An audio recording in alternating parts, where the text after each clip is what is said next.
परभणी येथील डॉक्टर बाबासाहेब आंबेडकर यांच्या पूर्णाकृती पुतळ्यासमोरील संविधान शिल्पाची विटंबना व त्यानंतर झालेल्या घटनेची न्यायिक आयोगामार्फत चौकशी करण्यात यावी।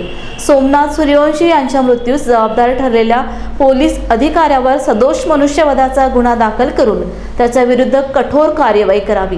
देशाचे गृहमंत्री यांनी राज्यसभेत डॉक्टर बाबासाहेब आंबेडकर यांच्याविषयी केलेल्या विधानाचा निषेध असून अमित शहा यांनी गृहमंत्री पदाचा राजीनामा द्यावा या आशयाचे निवेदन अण्णाभाऊ साठे क्रांती आंदोलनाचे संस्थापक अध्यक्ष सतीश कावडे यांच्या वतीने महाराष्ट्राचे मुख्यमंत्री देवेंद्र फडणवीस यांच्या नावे नांदेडच्या जिल्हाधिकाऱ्यांच्या मार्फत देण्यात आले। मी सतीश कावडे, संस्थापक अध्यक्ष अण्णाभाऊ साठे क्रांती आंदोलन महाराष्ट्र राज्य।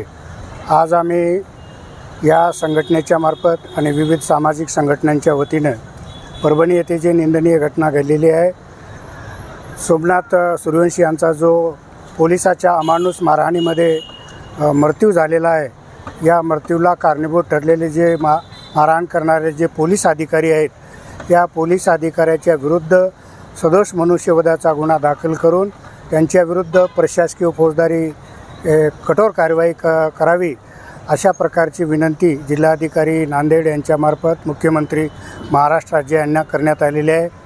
त्याच पद्धतीनं जे आंबेडकर अनुयायांना लक्ष्य करीत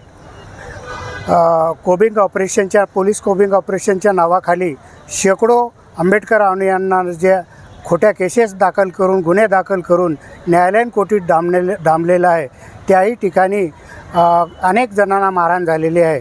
परंतु 25 वर्षाचा हा एक युवक, कायद्याचं शिक्षण घेणारा युवक, हा शरीरानं दष्टपुष्ट होता।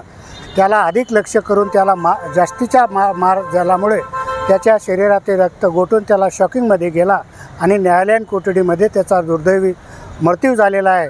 दुर्दैवी मृत्यू झालेला नसून सोमनाथ सूर्यवंशी या भीमसैनिकांचा, या युवकांचा, कायद्याचं शिक्षण घेणाऱ्या आमच्या विद्यार्थ्याचा पोलीस यंत्रणेने बळी घेतलेला आहे।